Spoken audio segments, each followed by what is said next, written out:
Ah, Vakama Metru. Celebrated everywhere for his excellence.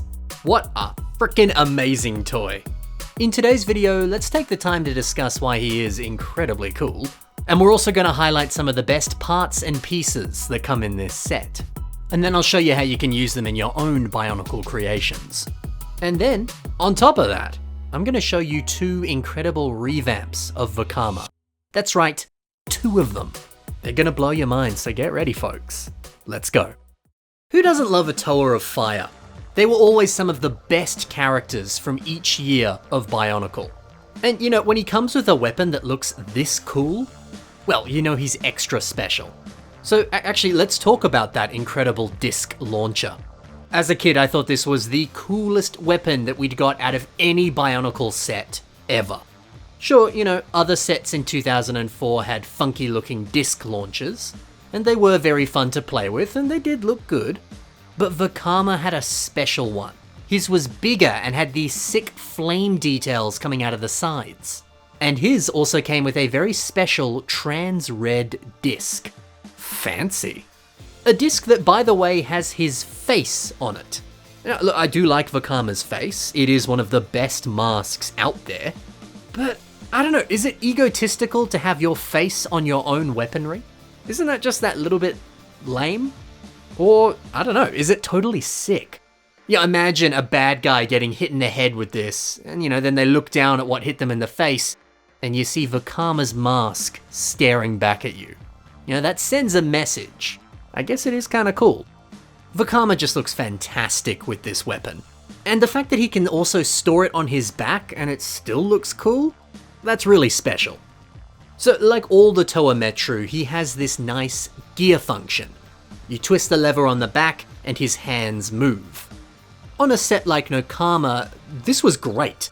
Certainly one of the coolest looking play features. The way she's swinging those anchor weapons, she looks like a ninja. But I don't know, this play feature just doesn't quite work with the disc launcher. Why wouldn't he just hold this disc launcher steady? It doesn't really make sense that he'd be moving it around all the time. I mean, I guess he can hold it by its side and quickly draw it up like he's in a Western movie. So maybe that's one way you can use it. Or you can take the disc launcher off and he can just slap enemies. That works too, I guess. But yeah, look, you know, all the other Toa Metru, they had two handheld melee weapons. And that works great with this gear function. This just feels, I don't know, a tad out of place. I almost would prefer him to not have the gear function, personally. It just doesn't work with the disc launcher. But still, hey, you know, I do like the concept of this gear function. The entire body design and how the gears work within it is fascinating and really well made. And, you know, hey, it is still fun to play with, so at the end of the day, I don't mind it. The concept of it is super cool. You know, I just really like this set. Vakama was the poster boy for all of the marketing material for good reason. He's just so incredibly cool. So that's the set. But what about the pieces that come with Vakama Metru? Let's discuss how you can use them in your own creations. So okay, I love that disc launcher so much, why don't we start with that? How could this be used? Well, I rather like what Bonkarella has done on this creation. We got ourselves some kind of fire reindeer with sick looking antlers. Fire antlers. This is just so distinct, so clever, and a really fun way of using this piece. I love it. But I also love how Bonkarella has used it on a different creation. Keep it simple, right? Keep using that disc launcher as a disc launcher. It worked well before, it's definitely going to work well now.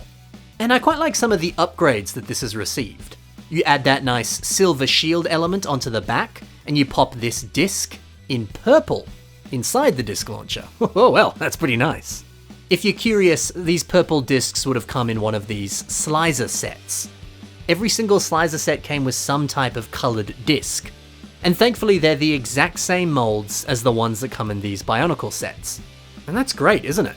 It allows you to have all sorts of customization opportunities with these discs, if you want to. What a good weapon. Over to Vakama's mask. You know, instead of using it as a mask, perhaps you could do what Biophant Samurai has done. You could get two of them and use them as shoulder pads on a MOC that depicts a version of Doom as a Toa. You know, funnily enough, the shape of Vakama's mask has a surprising amount of similarities to Doom's mask. Getting the two of them side by side here, you can certainly see it. They've got that same sort of circular look to their cheeks. The shape of the eye design is quite similar, and the way that the head curves backwards, well, it's almost identical. That's always nice, isn't it? When you're able to pair pieces that naturally look very similar. Doing so just gives you this very consistent and unified looking design. It's good. Now, one more use for this mask, and this one's pretty cute. This is by Perilla Oil 606, and they use it for the head of a snail. I mean, this is so adorable, and it's a really good part use. Very clever. I am a big fan of the dark red Metru torso element. What are some ways that this could be used? Well, Quagmaloth, they used two of these pieces on a creation called Scorching Night. When we look a little bit closer, you'll notice that they've used them to form the lower arm design. We've got some chains and a few other additional pieces on here to help decorate it just that little bit more. But yeah, the larger size of this piece, it makes for the perfect, bigger, bulkier arm design on a larger Titan creation. The sizing is just perfect. Good stuff. And one other alternative. You could use this like Rigor Majig has done. It's a very similar design, sure, but the way that the weapons and the claws are branching off of it, that's a little bit different and quite interesting. Now also, this is a much smaller creation, but the larger size of this torso piece doesn't feel out of place. That's interesting to note. Hey, this looks really good. Alright, let's check out some of these dark red shoulder pads. How could you use one of these in one of your MOCs?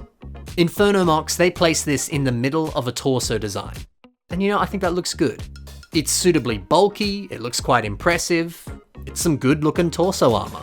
Pretty good. And finally, can the trans red disc that we get in this set, can that be used in some other interesting ways? You bet your sweet bippy it can. My mate Gord Builds uses it on a creation that's called Dread Tracker. Isn't this cool? Using the discs as some type of decorative element, other than using them as projectiles. A little bit out there, a little bit fancy, very clever. Yeah, and the way that the color of this piece ties into that trans red gully mask on the face, it's so pretty. This certainly is special, isn't it? Good stuff. So that's some inspiration for how you can use the pieces that come in this set. But I promised you 2 revamps of Vakama. Here you go. The first one is by Hungu Lego, and it's reimagining him to be way bigger and way taller. My favorite detail here has to be this mask. You flip the original one around a little bit like this, and it does look quite interesting. It reminds me a bit of Bumblebee in the Transformer movies. He's got that battle mask that kind of flips down over his original face. The energy of this kind of feels a little bit similar in this creation. That's an interesting idea, isn't it? I wonder what other masks you could flip upside down and it might look a bit like a battle mask. That's cool. It's also quite nice to see this weapon turned into a bit more of an actual crossbow. Looks quite snazzy, looks quite realistic as well. And then those golden gloves on his hands, what a nice little detail. And yeah, introducing a nice pop of gold into this was a good choice. This looks so good. So yeah, this is a different way of building Vakama, but I really appreciate the new territory that this is exploring. There's a lot of food for thought here. Hopefully this inspires you. It's inspired me, I think it's dope. Now over to the second revamp. This is by DanV. So the introduction of a little bit of black and silver into the color scheme is a very interesting choice, especially when you look at these shoulders. You might have noticed they're using 2 of these Vladik mask pieces. They come in the beautiful Knight's Kingdom sets. I love that theme so much. So, you know, that in itself is a very clever shoulder design. But the marbled dark red and black color of this piece, it just perfectly bridges the 2 colors that we're playing with here in a really satisfying way. It's so cool. And I think you can say the same about this red cloth. That's also pretty cool.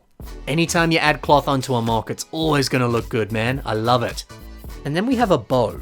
Bit of a different weapon, but you know, the rough shape of it, the color of it, and the fact that it fires projectiles. I guess it's actually quite similar to what Vakama originally had. The energy and ideas of it are quite similar.